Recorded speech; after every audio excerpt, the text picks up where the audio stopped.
نحمده ونصلي ونسلم على رسوله الكريم. أما بعد، فأعوذ بالله من الشيطان الرجيم. بسم الله الرحمن الرحيم. قال الله تبارك وتعالى في الكلام المجيد: ما كان محمد أبا أحد من رجالكم ولكن رسول الله وخاتم النبيين وكان الله بكل شيء عليما. إن الله وملائكته يصلون على النبي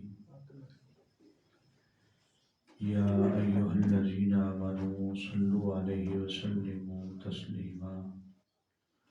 الصلاة والسلام عليك يا سيدي يا رسول الله وعلى آلك وأصحابك يا حبيب الله.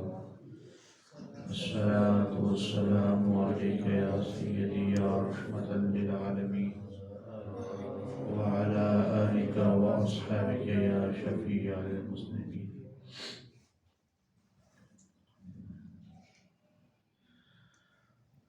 خود میرے نبی نے بات یہ بتا دی، لا نبی آبادی، لا نبی آبادی. سارے مل کے پڑھیے. خود میرے نبی نے بات یہ بتا دی، لا نبی آبادی، لا نبی آبادی. ہر زمانہ سن لے یہ نوائے ہادی، لا نبی آبادی، لا نبی آبادی. ہر زمانہ سن لے یہ نوائے ہادی، لا نبی آبادی، لا نبی آبادی.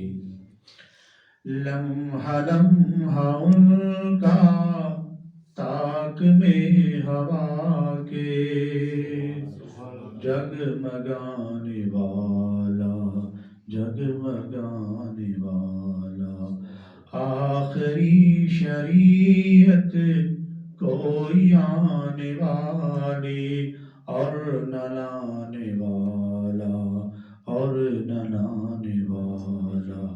لہجائے خدا میں آپ نے صدا دی، لا نبی آبادی، لا نبی آبادی. لہجائے خدا میں آپ نے صدا دی، لا نبی آبادی، لا نبی آبادی. تھے اصول جتنے ان کے ہر سخن میں نظم ہو گئے ہیں، نظم ہو گئے ہیں. دین کے سارے راستے آپ تک پہنچ کر ختم ہو گئے ہیں، ختم ہو گئے ہیں.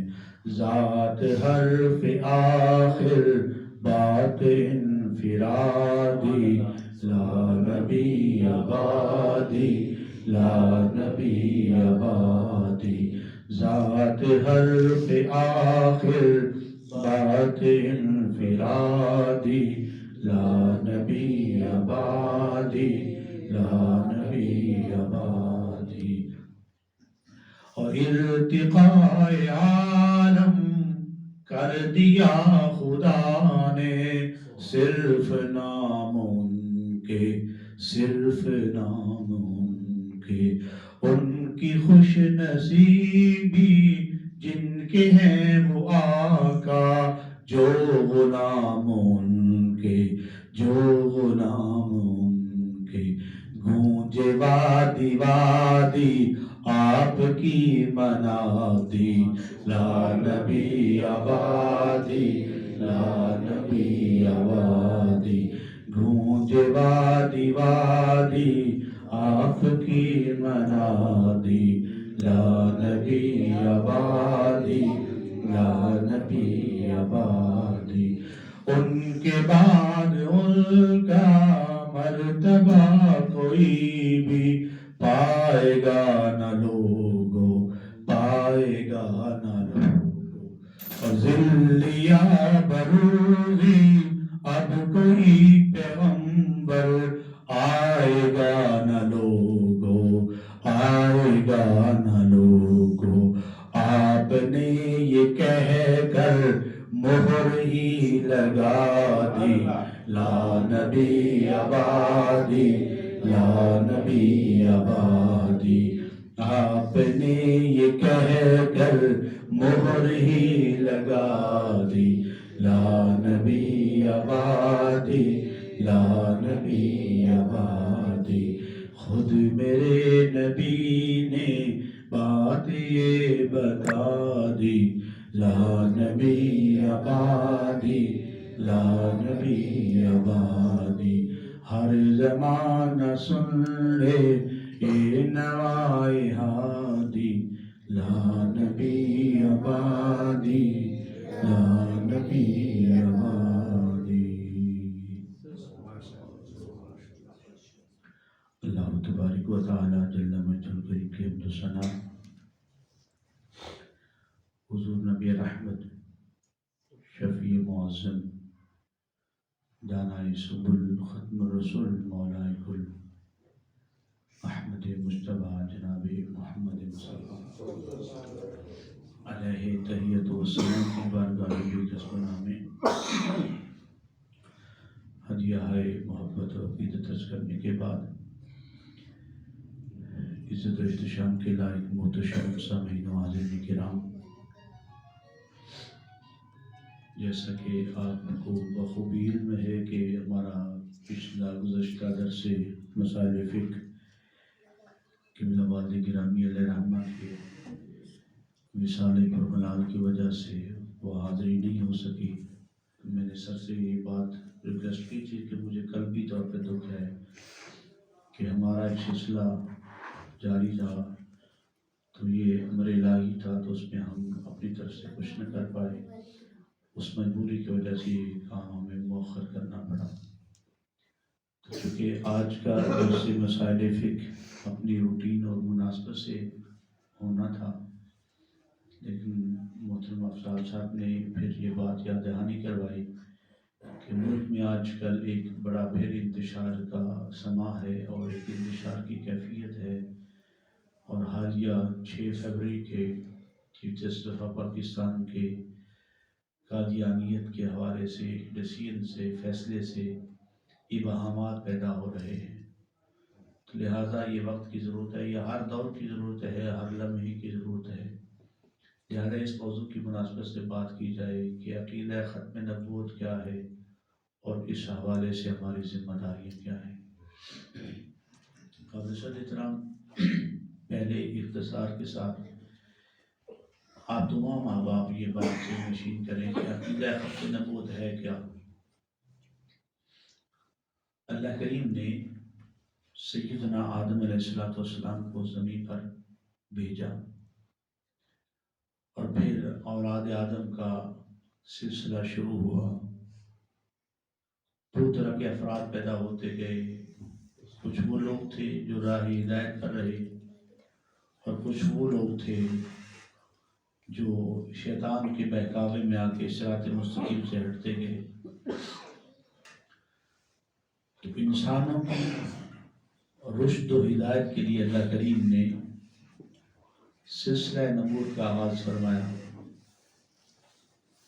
اس کی ظاہری طور پہ پہلی کڑی جناب سیدنا آدم علیہ السلام، اور اس سلسلہ رشد و ہدایت کی سب سے آخری کڑی جناب محمد رسول اللہ صلی اللہ علیہ وآلہ وسلم کی ذات اقدس و اول۔ اب صبح قیامت تک قیامت کے وقوع کے بعد بھی، اور کوئی ہادی، کوئی مرسل، کوئی نبی، کوئی صاحب شریعت، پیغمبر، پیامبر، کوئی اور آنے والا نہیں ہے۔ یہ سادہ لفظوں میں عقیدہ ختم نبوت ہے۔ اب وہی تعلیمات، وہی احکامات اور وحی کے نزول کی وہی کیفیات تسلیم کی جائیں گی جو جناب محمد رسول اللہ صلی اللہ علیہ وآلہ وسلم اپنے ساتھ لے کر آئے، یا آپ کے ذریعے سے ہم تک پہنچے، انہی کو ہی فالو کیا جائے گا۔ یہ عقیدہ ختم نبوت ہے۔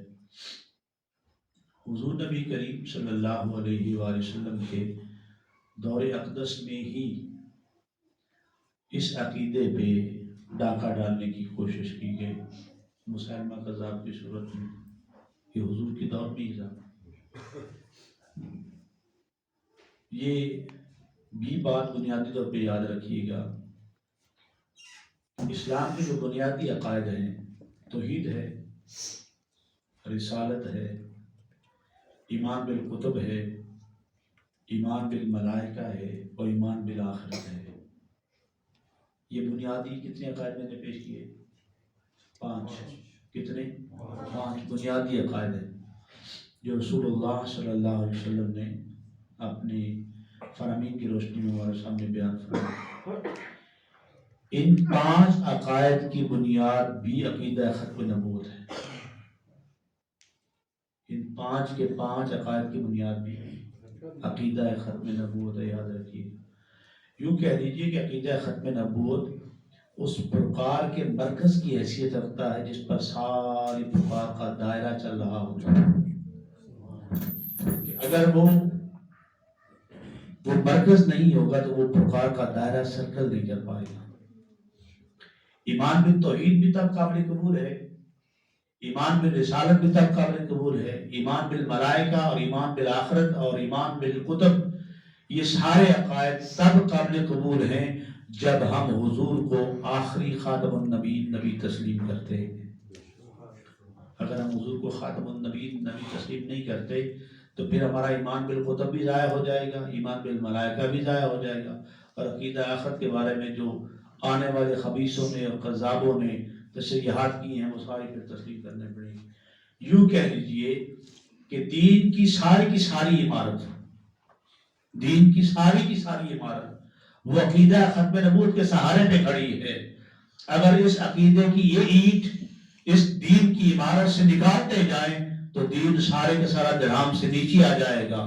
گویا عقیدہ ختم نبوت کا تحفظ یہ ایمان کے تحفظ کی بھی ضمانت ہے، یہ اسلام کے تحفظ کی بھی ضمانت ہے۔ ہمیں عقیدہ ختم نبوت کی حساسیت اس کو سمجھنا پڑے گا، اس قدر یہ حساس مسئلہ ہے۔ خود قرآن مجید فرقان حمید میں اللہ کریم نے اپنے پیارے محبوب صلی اللہ علیہ وآلہ وسلم کے ذریعے سے بھی اس کی تشریحات فرمائی، اور خود زبان مصطفیٰ صلی اللہ علیہ وآلہ وسلم سے بھی متعدد مقامات پہ اس کی وضاحت فرما دی گئی۔ اور پھر صحابہ کرام علیہ رضوان دور صدیقی میں، دور فاروقی میں، دور عثمانی میں، دور علوی میں، صحابہ کرام علیہ رضوان، پھر تابعین، پھر پوری 1400 سال کی ہماری تاریخ ہے۔ امت میں بڑے انتشار و افتراق آئے، بڑے ہی انتشار و افتراق آئے، لیکن امت آج بھی اس عقیدے پہ کاربند ہے کہ میرے مصطفیٰ کریم کے بعد کوئی اور نبی آنے والا نہیں۔ امت بڑے فرقوں میں بٹ گئی، لیکن اس عقیدے پہ امت آج بھی یک زبان ہے کہ حضور کے بعد کوئی اور نبی نہیں ہے۔ میں جہاں پر چند آیات بینات آپ کے سامنے پیش کرتا ہوں جس سے یہ سامنے آتی ہے بات کہ عقیدہ ختم نبوت کی اہمیت کس قدر ہے، میں چند باتیں آپ کے حوالے سے اس حوالے سے لازمی یاد کرانا چاہوں گا کہ عقیدہ ختم نبوت کی اہمیت دو چند ہو جاتی ہے جب ہمیں اپنی ذمہ داریوں کے احساس کرتے ہیں۔ میں بڑے ٹپس میں باتیں آپ کے سامنے رکھنے لگا ہوں۔ سب سے پہلی بات تو یہ جب عقیدہ ختم نبوت جاننا چاہیے وہ میں نے آپ کے سامنے پیش کر دی ہے۔ عقیدہ ختم نبوت کیا ہے، یہ پہلی بات ہے۔ دوسری بات یہ کہ اس مسئلے کی حساسیت اور نزاکت کیا ہے یہ ہمیں جاننی چاہیے. یہ مت سمجھے تو بندہ کہ یہ عام سا مسئلہ ہے، یا بعض یہ نماز کے واجبات یا نماز کے اراکین یا زکوٰۃ کے مصارف کا مسئلہ ہے. ایسا نہیں ہے. یہ میں نے عرض کیا جتنے بھی اسلام کی بنیاد ہے اس میں سے بھی اس کی بنیاد ہے یہ عقیدہ. اس مسئلے کی حساسیت اور نزاکت کا عالم یہ ہے کہ صحابہ کرام علیہ رضوان نے دور صدیقی میں سیدنا صدیق اکبر رضی اللہ تعالیٰ عنہ کے دور میں 1200 صحابہ نے اپنی گردنیں کٹوائی تھی. اپنی گردنیں کٹواتی تھی، اپنی جانیں پیش کرتے تھے کہ ہماری جانیں جائیں گی تو جائیں گی، ہم عقیدہ ختم نبوت پہ آنچ نہیں آنے دیں گے. اتنا حساس مسئلہ ہے. مطلب یہاں کوئی شخص یہ کہے گی یہ علماء نے پیدا کیا ہے، علماء کی وجہ سے یہ مسئلہ پیدا ہوا ہے، تو انہوں نے نعوذ باللہ من ذالک جیسے لوگ کہتے ہیں یہ مولویوں کی اختراع ہے. ایسا نہیں ہے. صحابی رسول صلی اللہ علیہ وسلم جس میں سے 700 صحابہ وہ تھے جو قاری قرآن اور حافظ قرآن تھے، یعنی وہ صحابہ کرام جنہوں نے ڈائریکٹ سینہ مصطفیٰ سے قرآن کا پیغام دیا تھا. ان صحابہ نے بھی یہ بات گوارا نہیں کی ہے کہ ہمارے ہوتے ہوئے حضور کے عقیدہ ختم نبوت پہ آنچ آئے گی. فرمایا نہیں، ہم اپنی جانیں پیش کر دیں گے، ہم عقیدہ ختم نبوت پہ آنچ نہیں آنے دیں گے. یہ مسئلہ کتنا حساس ہے. جناب سیدنا صدیق اکبر رضی اللہ تعالیٰ عنہ کے دور میں جب شروع ہی میں منکرین نبوت کا یہ فتنہ پیدا ہوا، تو جب آپ نے مدینہ طیبہ میں صحابہ کرام علیہ رضوان کو مسلمہ کذاب کے مقابلے کے لیے جنگ یمامہ میں بھیجا، تو بعض صحابہ نے یہ بات کہی کہ جناب تھوڑا سا تدبر کا خیال کیا جائے، حکمت عملی کا خیال کیا جائے، حالات ابھی ایسے نہیں، ابھی حضور کا وصال ہوا ہے. تو آپ نے فرمایا کہ اگر میں مدینے میں اکیلا رہ جاؤں اور بھیڑیے آئیں اور مجھے نوچ کے کھا جائیں، مجھے یہ بات گوارا ہے، لیکن ابو بکر کو یہ بات گوارا نہیں ہے کہ کوئی خبیث عقیدہ ختم نبوت پہ منہ مارا ہے. اتنی حساسیت ہے اس عقیدے کی، کیونکہ اسلام کی ساری بنیاد یہ ہے نا. تو جب یہ عقیدہ گیا تو پھر اسلام سارے کا سارا مبہم ہو جائے گا. آپ قرآن مجید فرقان حمید کی تلاوت کرتے تو پڑھتے ہیں الف لام میم ذالک الکتاب لا، یہ جو لا ریب فیہ ہے نا، یہ سارے کا سارا ختم ہو جائے گا اگر آپ عقیدہ ختم نبوت میں کسی اور کو داخل کرتے ہیں. قرآن کی 6666 آیات یہ ساری مشکوک ہو جائیں گی اگر آپ لوگ عقیدہ ختم نبوت میں کسی اور کو تسلیم کرتے ہیں. کتنا حساس مسئلہ ہے. تو ہمیں سب سے پہلے یہ مسئلہ، اس عقیدے کو سمجھنا، پھر اس کی حساسیت کو سمجھنا ضروری ہے. کہ اگر کوئی شخص یہ کہے کہ یہ ٹیبل ٹاک کرے اور بعد میں دلائل پیش کرے، جیسے امام اعظم حنیفہ اگر کوئی شخص عقیدہ ختم نبوت پہ دلیل مانگے تو یہ دلیل مانگنا بھی کفر ہے. یہ دلیل مانگنا بھی کفر ہے، اس لیے کہ اگر اس نے دلیل مانگی ہے تو اس کے ذہن کے کہیں گوشے میں یہ بات موجود ہے کہ کوئی اور نبی آ سکتا ہے. فرمایا ہم تو اس کی دلیل ماننے کو بھی کفر کہتے ہیں. اتنا حساس مسئلہ ہے یہ. لہذا اس مسئلے کی حساسیت، پہلی ذمہ داری ہماری یہ ہے کہ ہم اس عقیدے کو سمجھیں، اور دوسری ذمہ داری یہ ہے کہ اس مسئلے کی حساسیت کو سمجھیں. کتنا حساس مسئلہ ہے، کتنا حساس مسئلہ ہے. سیدنا امام احمد بن حنبل رحمہ فرماتے ہیں، اللہ اکبر، ہوا فرماتے ہیں کہ حضور کی ناموس کی بات ہو اور امت ٹس میں مس نہ ہو تو امت کو مر جانا چاہیے، ساری امت کو مر جانا چاہیے. یعنی امت میں کوئی ایسا ایک فرد بھی موجود نہیں ہے جو ناموس مصطفیٰ کی بات آئے اور تحفظ کے لیے کھڑا نہ ہو. اس سے آپ اندازہ لگا لیجیے کہ یہ مسئلہ کتنا حساس ہے، یہ کتنا نزاکت والا مسئلہ ہے. یہ دو باتیں میں نے ابھی عرض کی ہیں. ایک تو یہ بات کہ ہمیں عقیدہ ختم نبوت کو جاننا چاہیے، جس میں نے بڑے سادہ پیرا میں آپ کے سامنے پیش کیا ہے کہ عقیدہ ختم نبوت یہ ہے. اور دوسرا یہ کہ اس کی حساسیت کو سمجھنا چاہیے کہ یہ کس لیول کا مسئلہ ہے. اور یہ بات بھی یاد رہے، دنیا میں جتنے بھی بڑے منصب ہیں نا، جتنے بھی بڑے منصب ہیں، وہ رسول اللہ کے ہیج ہیں، پست ہیں، نیچے ہیں۔ اگر کوئی کسی ملک کا، کسی ریاست کا، دنیا کا بھی چیف جسٹس ہو تو وہ رہے، اگر وہ حضور کے عقیدہ ختم نبوت میں منہ مارنے کی کوشش کرے گا تو وہ جوتی کی نوک پہ رکھا جائے گا۔ کیا رکھی ہے بات؟ اس مسئلے کی اساسیت کو سمجھنا چاہیے، یہ کس کی طرح اہم ترین مسئلہ ہے۔ جب یہ بات سمجھ آ جائے کہ یہ اتنا حساس مسئلہ ہے تو پھر ہماری اگلی ذمہ داری یہ ہے کہ ہم اس مسئلے کے بارے میں قرآن و سنت سے آگاہی حاصل کریں۔ یعنی ہم جتنے ہم لوگ بیٹھے ہیں، ایمانداری سے بتائیں، ہم اپنے بچوں کو روزی کمانے پہ لگاتے ہیں نہیں لگاتے؟ لگاتے ہیں۔ ساری تباہ نہیں کرتے صبح سے لے کر شام تک۔ کبھی اپنے بچوں کو رسول اللہ کی بات بھی سنائی ہے آپ نے گھر میں بٹھا کے؟ کبھی سنائی نہیں؟ بچہ کھانا کھانے آیا نا چنگیر پہ، ماں کی ذمہ داری ہے روزانہ ایک بات بھی بتاتی رہی نا رسول اللہ کی، تو وہ بڑا ہوتے ہوئے رسول اللہ کا دیوانہ بن جائے گا۔ لیکن یہاں تو صورتحال مختلف ہے، یہاں تو صورتحال مختلف ہے، کہاں پہ رونا رویا جائے۔ یعنی ہماری یہ ذمہ داری ہے، ویسی والدین ہماری یہ ذمہ داری ہے کہ اپنی نسلوں کو اس عقیدے سے آشنا کریں، ہماری یہ ذمہ داری ہے۔ وہ شکوہ ظلمت شب سے تو کہیں بہتر ہے، اپنے حصے کی شمع جلاتے جائیں، ان کو ہم بعد میں پکڑیں گے نا، جو ہمارے دائرے میں ہے، دائرہ اختیار میں ہے، ہماری نسل ہے، ہمارے ہاتھوں سے پامال ہو رہی ہے، ہم پہلے اس کو تو عقیدہ ختم نبوت کی پاسداری میں سکھائیں گے۔ تو یہ ذمہ داری ہے ہماری اہل اسلام، نہیں سمجھیں گے تو یہ آج ہم بیٹھے ہیں، کل یہ بیٹھیں گے بھی نہیں۔ آج ہم بیٹھے ہیں نا کچھ سننے کے لیے، یہ تو بیٹھے گی بھی نہیں، یہ کہیں گے یہ کسی اور مخلوق کی بات ہو رہی ہے۔ تو یہ ذمہ داری ہے ہماری کہ ہم عقیدہ ختم نبوت کے بارے میں آگاہی حاصل کریں اور اپنی نسلوں کو آگاہی دیں۔ آج کا یہ درس مسائل فقہ کے نام سے جو درس ہے، یہ اسی مناسبت سے ہے کہ ہم کوشش کریں، یہ جو ہمارے نوجوان بیٹھے ہیں، آپ احباب بیٹھے ہیں، اس مسئلے کی حساسیت اور نزاکت کو سمجھیں اور پھر اپنی نسلوں کو اس بارے میں آبیاری کریں، ان کی پرورش کریں، ان کی تربیت کریں کہ بیٹا یہ مسئلہ اتنا حساس ہے۔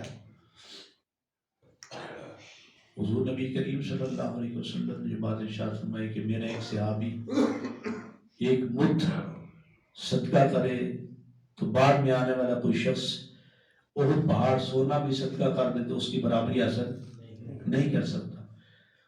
صحابہ کرام کا اتنا تھوڑا سا صدقہ کرنا، اتنی اللہ کی بارگاہ میں اس کی تقرب کی کیفیت ہے۔ اگر صحابی جان دیں، آپ سمجھے نا مسئلے کی اساسی تو سمجھے نا آپ۔ سیدنا صدیق اکبر رضی اللہ تعالیٰ عنہ کے دور میں بدری صحابہ، وہ صحابہ کرام جن کو اس بات کا حق حاصل تھا کہ وہ بدر میں جو شریک ہوئے تھے صحابہ کرام، وہ کسی جنگ میں نہیں جاتے تھے، لیکن یہ واحد جنگ یمامہ ایسی جنگ ہے جس میں جناب سیدنا صدیق اکبر رضی اللہ تعالیٰ فرمایا تھا بدری صحابہ اب تم بھی یہاں پر نہیں بیٹھو گے، اب عقیدہ ختم نبوت کا تحفظ ہے، تم بھی جا کے اس کی پہرے داری کرو گے۔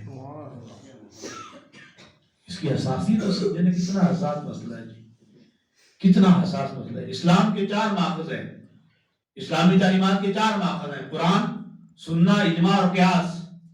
یہ چاروں کے چاروں کھڑے ہیں تو عقیدہ ختم نبوت میں کھڑے ہیں، تو اسلام سارے کے سارے گر جائیں گے، کیا کریں گے؟ تو ہمیں اس مسئلے کی حساسیت کو بھی سمجھنا چاہیے۔ تیسری بات میں عرض کرتا ہوں کہ ہمیں اس بارے میں آگاہی ہونی چاہیے۔ میں چند باتیں آیات بینات کی صورت میں اور احادیث مقصر کی صورت میں آپ سامنے پیش کرنے لگا ہوں۔ اللہ اکبر۔ احباب کرام اکثر پڑھتے ہیں، ختم شریف پڑھتے ہیں، سورہ بقرہ کی پہلی آیات بینات پڑھتے ہیں، پہلی 5 آیات تو لازمی پڑھی جاتی ہے سورہ بقرہ کی، اولئک علی ھدی من ربہم واولئک هم المفلحون۔ اس سے پچھلی آیت مقدسہ ہے، آیت نمبر 4 ہے، والذین یؤمنون بما انزل الیک وما انزل من قبلک۔ یہ سورہ بقرہ یہ اکثر پڑھی جاتی ہے، آپ سنتے بھی۔ اب توجہ رکھیے گا، اللہ کریم فرماتا ہے کہ متقین کی جو 5 صفات ہے نا، یہاں پر اللہ کریم نے بیان فرمائی ہے۔ ہدی للمتقین الذین یؤمنون بالغیب، ایمان بالغیب، ویقیمون الصلاۃ، نماز قائم کرتے ہیں، اقامت الصلاۃ، ومما رزقناہم ينفقون، اللہ کی راہ میں خرچ کرتے ہیں، انفاق فی سبیل اللہ۔ اور چوتھی صفت متقین کی یہ ہے والذین، وہ لوگ یؤمنون بما انزل الیک وما انزل من قبلک، کہ یا رسول اللہ جو آپ پر نازل کیا گیا ہے متقین اس پر بھی ایمان رکھتے ہیں، اور جو آپ سے پہلے نازل کیا گیا اس پر بھی۔ اللہ نے یہاں پر دو باتیں بیان فرمائی ہیں، جو آپ پر نازل کیا گیا اور جو آپ سے پہلے نازل کیا گیا ہے، جو آپ پر نازل ہوا اور آپ سے، اگر بعد میں بھی کوئی تعلیمات اللہ کی طرف سے نازل ہونا ہوتی تو اللہ تعالیٰ فرماتا یؤمنون بما انزل الیک وما انزل من قبلک ومن بعدک، یہ دو بات اللہ فرماتا نا، تو اللہ نے اس بات کی نفی کر کے اس بات کا صاف اظہار کر دیا ہے محبوب آپ کے بعد نہ کوئی اور تعلیمات آنے والی ہیں، نہ آپ کے بعد کوئی اور نبی آنے والا ہے۔ سادہ سی بات ہے، سمپل سی بات ہے، اس میں اردو کی کیا بات ہے؟ تو بعد میں کوئی تعلیمات آنے والی نہیں ہے، قرآن نے خود تصریح کر دی کہ کوئی اور نبی آنے والا نہیں ہے۔ اللہ اکبر۔ اسی طرح سورہ مائدہ کی آیت مقدسہ معروف آیت مقدسہ ہے، آپ پڑھتے ہیں، سنتے ہیں، جانتے ہیں، جو بعض روایات میں یہ ہے کہ یہ قرآن مجید فرقان حمید کی آخری آیت مقدسہ ہے نزول کے اعتبار سے، اور بعد میں یہ ہے کہ وہ سورہ بقرہ کی آیت مقدسہ ہے وہ آخری آیت ہے، لیکن اکثریت کی رائے اس آیت مقدسہ کے بارے میں ہے کہ یہ آخری آیت مقدسہ ہے، الیوم اکملت لکم دینکم واتممت علیکم نعمتی ورضیت لکم الاسلام دینا۔ حجت الوداع کے موقع پر یہ آیت مقدسہ نازل ہوئی، واپسی پہ اللہ کریم نے فرمایا الیوم اکملت لکم دینکم، آج کے دن میں نے تمہارا دین مکمل کر دیا ہے، وَأَتْمَمْتُ عَلَيْكُمْ نِعْمَتِي، اور تم پر اپنی نعمتوں کو مکمل کر دیا ہے۔ نبوت کے نزول کے اعتبار سے، تعلیماتی الوہیت کے اعتبار سے، وحی کے نزول کے اعتبار سے، انسانی فہم و شعور کے اعتبار سے جتنی بھی نعمتیں تھیں اللہ نے وہ ساری کی ساری کیا کر دی ہیں؟ مکمل کر دی ہیں۔ وَرَضِيتُ لَكُمُ الْإِسْلَامَ دِينًا، اور تمہارے لیے اسلام کو بحیثیت دین پسند کر لیا ہے۔ جب دین مکمل ہو گیا، نعمتوں کا اہتمام ہو گیا، اسلام کو بحیثیت دین پسند کر لیا گیا، یہ اس بات کی بین دلیل ہے کہ نہ کوئی اور دین آنے والا ہے، نہ آپ نعمتوں کی مزید ضرورت رہے گی انشاء انسانیت کے لیے، اور نہ وہ اس کے بعد کوئی اور نبی بھی نازل ہونے والا نہیں ہے۔ یہ بات واضح ہو گئی۔ ہمیں یہ بات سمجھنی چاہیے، ہمیں یہ باتیں اپنے بچوں کو سمجھانی چاہیے کہ اب کوئی اور نبی آنے والا نہیں، کوئی اور نبی آنے والا نہیں ہے۔ کتنی وضاحت کے ساتھ اللہ کریم نے سورہ احزاب کے اندر آیت نمبر 40 میں یہ بات بیان کرتی، فرمایا ما کان محمد ابا احد من رجالکم ولکن رسول اللہ و خاتم النبیین، کہ محمد صلی اللہ علیہ وسلم تم مردوں میں سے کسی کے باپ نہیں ہیں۔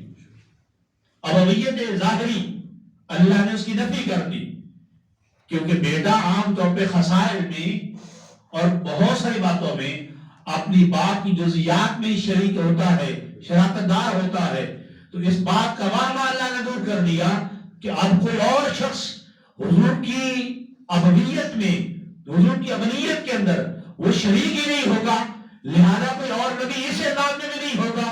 اور اس وقت میں فرمایا ولا کہ رسول اللہ ہے، وہ اللہ کے رسول ہے، وہ خاتم النبیین، اور وہ نبی کو ختم کرنے والے ہیں۔ یہ بات وضاحت کے ساتھ، یہ 3 آیات بینات میں نے آپ کے سامنے پیش کی ہیں۔ قرآن مجید فرقان حمید میں متعدد آیات بینات ایسی ہیں جو رسول اللہ صلی اللہ علیہ وآلہ وسلم کی ختم نبوت کی بین دلیل ہے۔ میں اس کے بعد احادیث مقدسہ کا سہارا لینے لگا ہوں۔ خود رسول اللہ صلی اللہ علیہ وآلہ وسلم نے اس بار میں وضاحت فرما دی۔ صحیح بخاری کے حدیث طیبہ ہے، توجہ رکھیے گا، میں اس کا مفہوم آپ کے سامنے پیش کرنے لگا ہوں۔ میرے مصطفیٰ کریم صلی اللہ علیہ وسلم نے فرمایا کہ میری مثال اور انبیاء کی مثال وہ ایسے ہے کہ جیسے کوئی شخص محل بنائے، کیا بنائے؟ محل بنائے، اور دیکھنے والا اس کو دیکھے، نظارہ کرے، طواف کرے، اس کے چکر لگائے، اور اسے اس محل کی ہر چیز اچھی لگے، اور وہ کہے کہ یہ محل کتنا پیارا ہے، پھرتے پھراتے، چکر لگاتے، دیکھتے ہوئے ایک اینٹ کی جگہ باقی، اور وہ شخص کے کاش یہ اینٹ یہاں لگ جاتی تو اس محل کی خوبصورتی اور حسن و جمال مکمل ہو جاتا۔ فرمایا میرے صحابہ، میرے امتیوں، نبوت کے محل میں وہ آخری اینٹ میں خود محمد رسول اللہ، اب یہ نبوت کا محل مکمل ہو گیا۔ اللہ، اب اس کے بعد کسی اور اینٹ کی ضرورت نہیں ہے، کوئی اور اینٹ نہیں لگے گی یہاں پر۔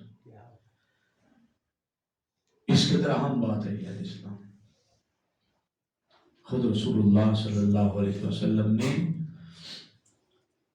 مسند امام احمد بن حنبل بھی ہے جس نے اس کے آخری الفاظ ہے، حضور نے فرمایا کہ ختم بی النبیون، کہ مجھ پر نبیوں کو ختم کر دیا گیا ہے، نبوت کو مجھ پہ ختم کر دیا گیا۔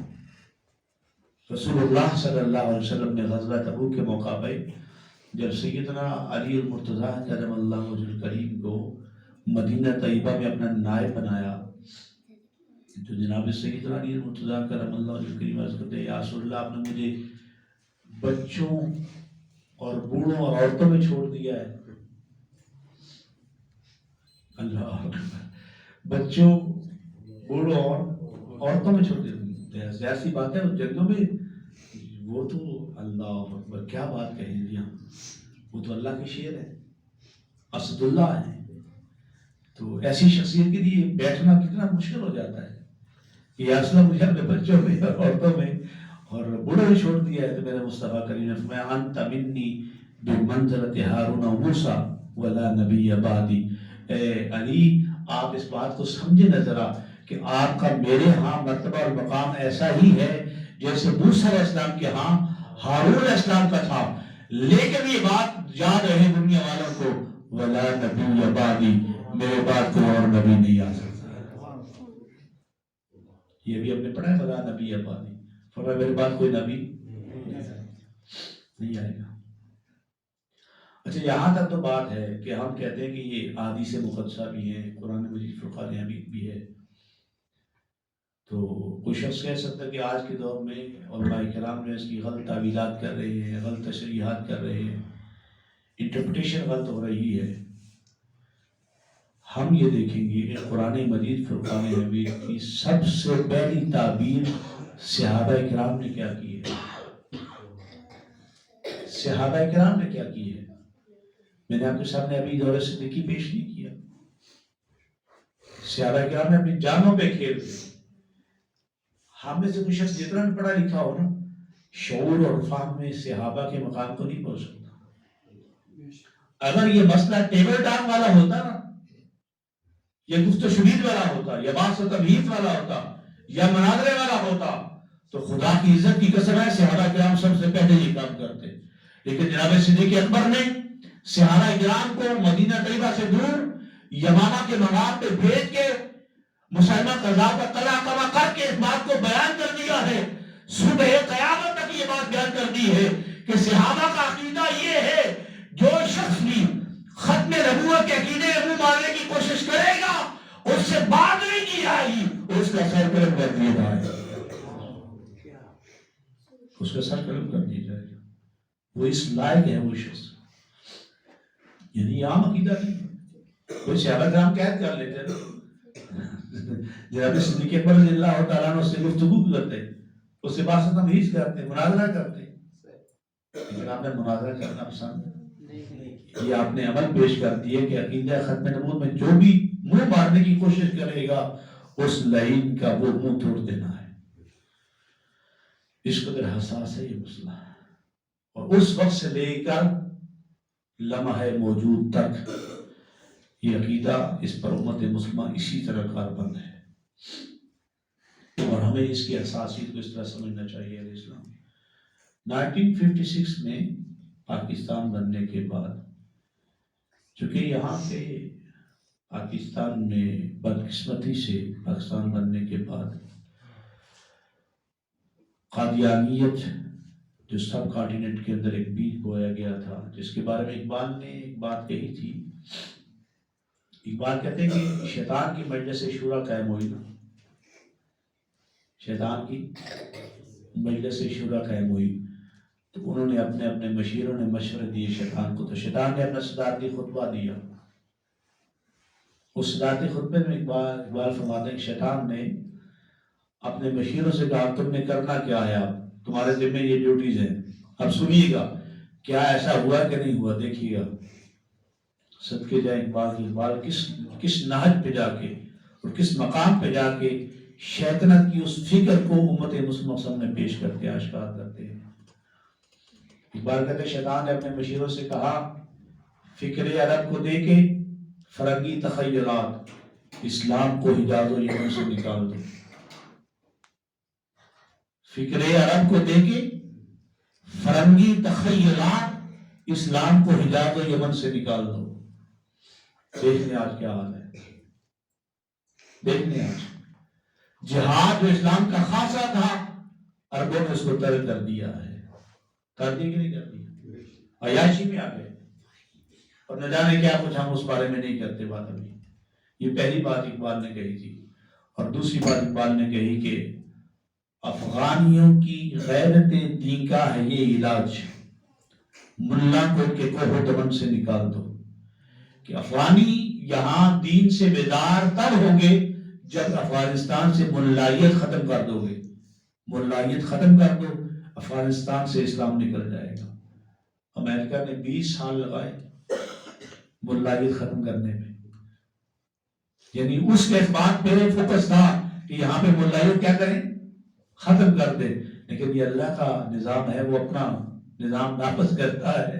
ملائیت افغانستان سے ختم نہیں ہوگی. اور تیسری بات اقبال نے کہی شیطان نے اپنے مشیروں سے کہ اس برصغیر کا کیا علاج ہے، سب کانٹیننٹ کا کیا علاج ہے. یہ فاتح کش کے موت سے ڈرتا نہیں ذرا، روح محمد اس کے بدن سے نکال دو. روح محمد اس کے بدن سے نکال دو.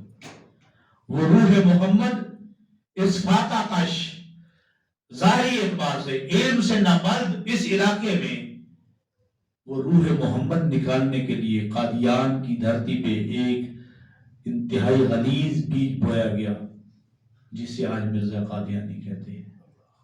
اور بدقسمتی سے وہی اسی بیج کے ثمرات 1956 میں پھر شروع ہوئے جب ظفر اللہ خان کو وزیر خارجہ بنایا گیا تو اس وقت تحریک ختم نبوت شروع ہوئی. اور پھر یہ کام چلتے چلتے چلتے چلتے سپٹمبر 6 سپٹمبر 1974 میں جا کے ہمارے کتنے اسلاف نے اپنی جانوں کے نذرانے پیش کیے، کتنی ماؤں نے اپنی گودیں جو ہیں وہ خالی کروائی اس عقیدہ ختم نبوت کے تحفظ کے لیے.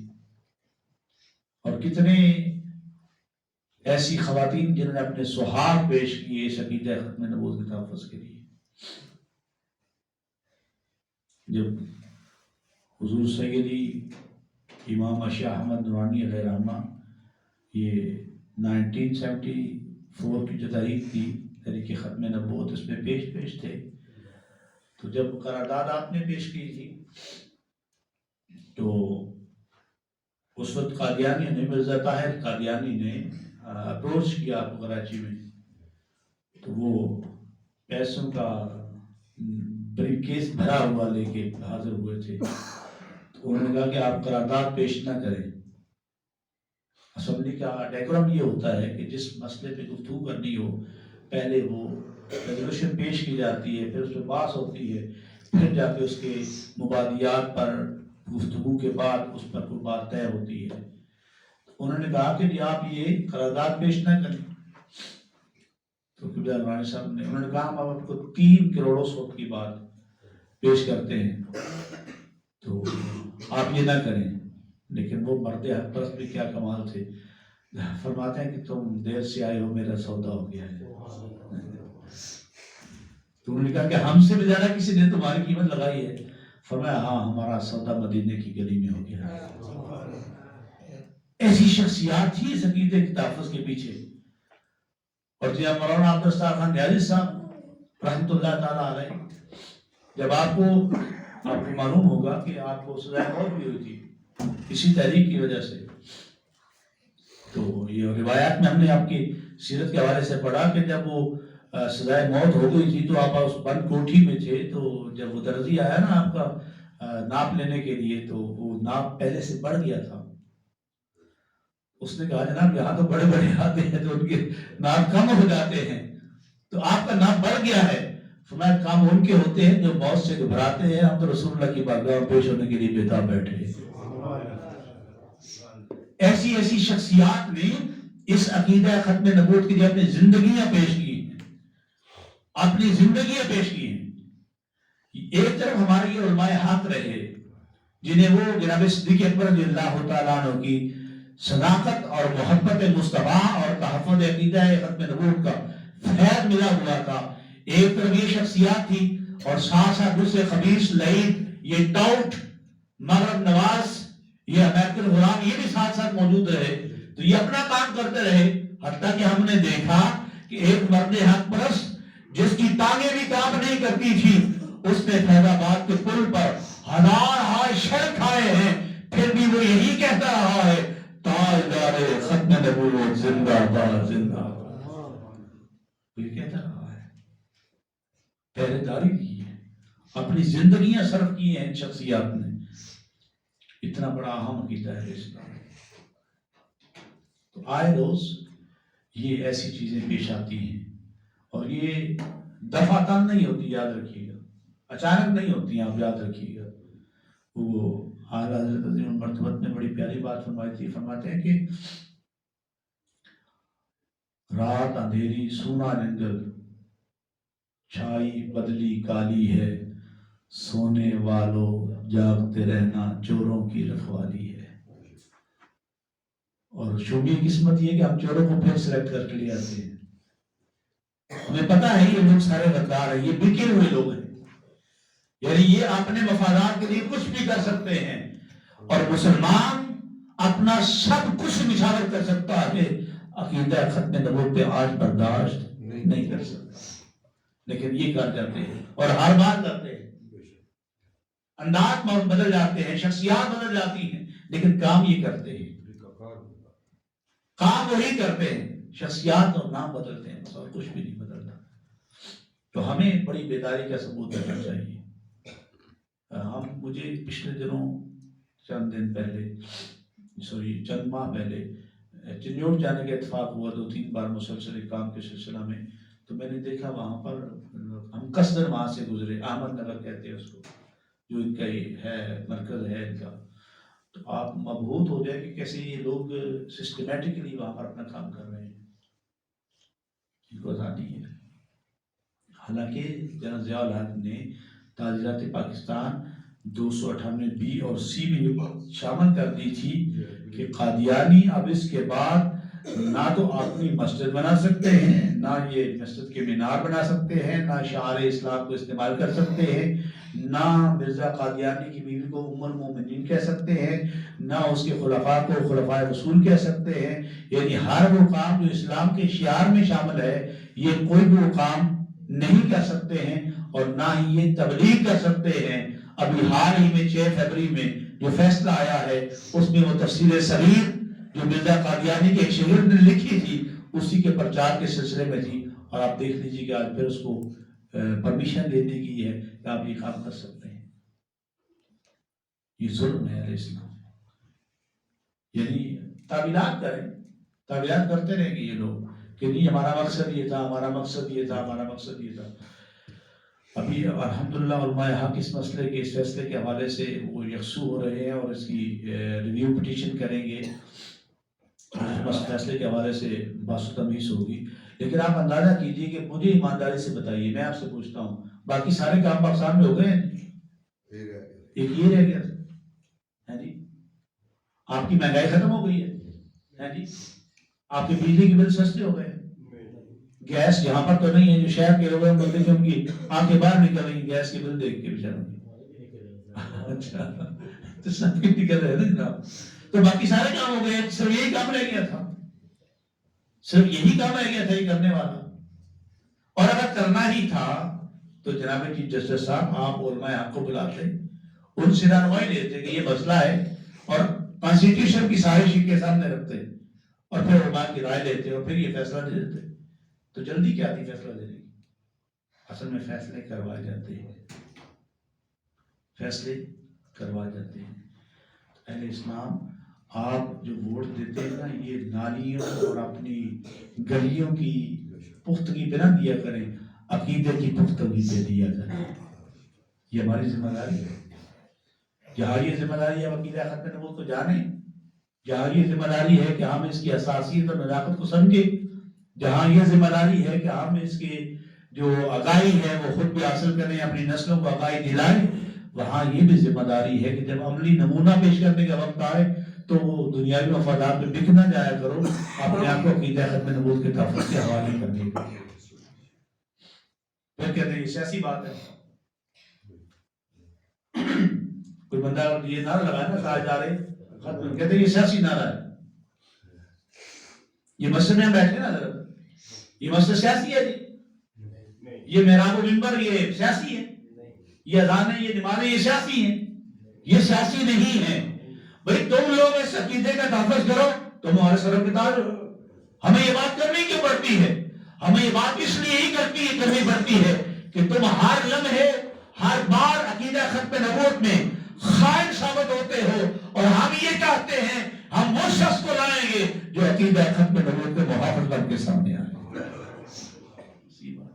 یہ ذمہ داری ہے نا، ذمہ داری ہے ہماری نسلیں اس عقیدے کے تحفظ کے لیے قربان ہو جائے تو سودا مہنگا نہیں ہے.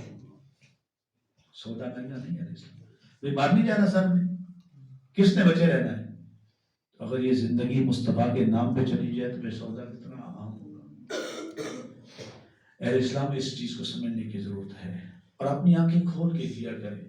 یہ ہم ہر کام جو ہے نا وہ بڑی توجہ سے کرتے ہیں. بازار سے جوتا لینے جاتے ہیں نا، بازار سے پلاسٹک کا جوتا لینے جاتے ہیں، وہ بھی اوپر نیچے سے سارا دیکھتے ہیں. یعنی ہم ایسے اتنے گھننے نہیں ہیں ہم کہیں کہ جی ہمیں پتہ کوئی نہیں، پتہ ہمیں سارا ہوتا ہے. ہم خام خواہ بات کو کہتے ہیں ہمیں کیا پتہ ہے. یہ ہمارا مسئلہ ہی نہیں ہے، یہ امت کا ساری امت کا مسئلہ ہے، یاد رکھیے. اس لیے ہماری یہ ذمہ داریاں ہیں کہ ہم اس بات کو سمجھنے کی کوشش کریں.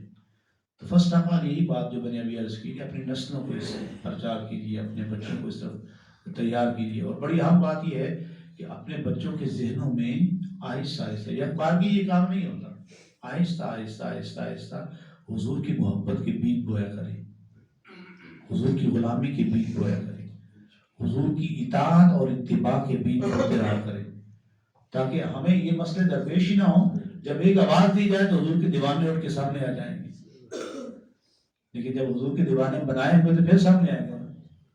تو ہمیں تو ان کی نسلوں، اپنی نسلوں کی رگ میں صرف دنیاوی معیشت اور پیسے کی حوث ڈال دی ہوئی ہے. بیٹا پیسہ کہاں سے کمانا ہے؟ پیسہ ہو بس جیسا ہو. ہم تو اپنی نسلوں کو یہ پیغام دیتے ہیں. صرف میں ایک چھوٹی سی بات ضمن کرنے لگا ہوں. ہم دنیا میں پیسے کمانے کے لیے اللہ نے بھیجا ہے جی؟ اللہ نے ہمیں پیسے کمانے کے لیے بھیجا ہے؟ اللہ نے ہمیں کسی اور مقصد کے لیے بھیجا ہے. یہ پیسہ کمانا، روزگار حیات حاصل کرنا، یہ ایک چھوٹا سا جزوی سا معاملہ ہے جس پہ ہم نے پوری زندگی لگا دی. حالانکہ ایسا نہیں ہے. انسان کی، آپ جتنے لوگ بیٹھے ہیں، بچے ہمارے بیٹھے ہیں، ہم میں سے ہر شخص کی تخلیق اور پیدائش کا ایک مقصد ہے. ہر شخص کی پیدائش کا ایک مقصد ہے، اور ہم نے وہ مقصد بنا کے ہم اس مقصد پہ لگ بیٹھے ہیں جو ذمہ داری ہی اللہ تعالیٰ کی ہے. ہم اس ذمہ داری کو ہاتھ میں لینے کی کوشش کرتے ہیں. اپنی نسلوں کو اس طرح تیار کریے جس طرح تیار کرنے کا حق ہے، جس طرح اللہ چاہتا ہے یا اللہ کے محبوب چاہتے ہیں. اقبال فرماتے ہیں زوال بندہ مومن بے زری سے نہیں. بندہ مومن کا زوال کبھی بیزار ہونے سے نہیں ہوتا. اور ہم یہ سمجھتے ہیں کہ جو پیسے نہیں تو کچھ بھی نہیں. ایسا نہیں ہے. اقبال کہتے ہیں تیری خاک میں ہے اگر شرر تو خیال فقر و غنا نہ کر. یعنی یہ امیری غریبی کا خیال اگر تیرے اندر کچھ موجود ہے نا تو پھر تو یہ خیال کرنے کی ضرورت نہیں میرے پاس پیسے ہیں یا نہیں ہیں. تیری خاک میں ہے اگر شرر تو خیال فقر و غنا نہ کر کہ جہاں میں نان شعیر پر ہے مدار قوت حیدری. اقبال کہتے ہیں جناب مولا کائنات علی المرتضیٰ کرم اللہ وجہ کریم بکرے چھترے نہیں کھاتے تھے, وہ جو کی روٹی کھاتے تھے, لیکن جب تلوار پڑتی تھی تو پھر برہم بھی کام جاتا تھا. کہ جہاں میں نان شعیر پر ہے مدار قوت حیدری. تو ہمیں اپنی نسلوں کو یہ باتیں بتانی ہیں. اپنی نسلوں کی تربیت کیجیے, اپنے گھروں کی تربیت کیجیے, اپنی خواتین کی تربیت کیجیے, تاکہ ہمارے گھروں میں حضور کے غلام پیدا ہوں. اور اگر یہ کام ہم نہیں کرتے تو پھر بعض رونا ہے اور اس کے سوا کچھ نہیں ہے. یہ ہمارا مل بیٹھنا. دیکھیں نا, ہم اپنا کام بے حمد اللہ تعالیٰ نے توفیق بخشی, اس کا بے انتہا شکر ہے. ہم اپنا کام کر رہے ہیں, اپنے گھر میں بھی کر رہے ہیں یا آؤٹ آف ہوم بھی کر رہے ہیں, یونیورسٹی لیول میں بھی کر رہے ہیں, لیکن آپ احباب بھی اس کے دست و بازو بنیں گے تو پھر یہ کارواں بنے گا. کوشش کریں گے آپ. کسی پر احسان نہیں ہے, یہ سب سے بڑا آپ کا اپنے اوپر احسان ہوگا.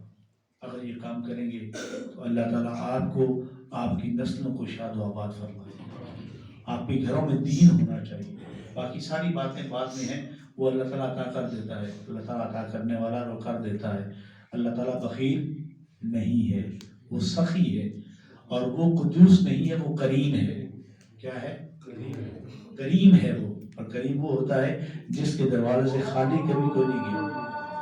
اس کے دروازے پہ جب بھی کوئی آتا ہے تو وہ خیرات لے کے جاتا ہے. تو ہم کوشش کریں کہ اللہ تعالیٰ نے جو ہمیں یہ زندگی دی ہے, یہ سانسیں دی ہیں, یہ شعور دیا ہے, ہم اس کے اور اس کے محبوب صلی اللہ علیہ وسلم کے دین کے تحفظ کے لیے اپنے آپ کو پیش کریں. کوشش کریں کہ آپ اپنی نسلوں کو تیار کیجیے. یہ ہماری سب سے بڑی ذمہ داری ہے. اللہ کریم یہ ہماری مختصر سی حاضری عقیدہ ختم نبوت کی ذمہ داری کے حوالے سے اللہ کریم اپنی بارگاہ قدس میں قبول فرمائے. وآخر دعوانا الحمدللہ.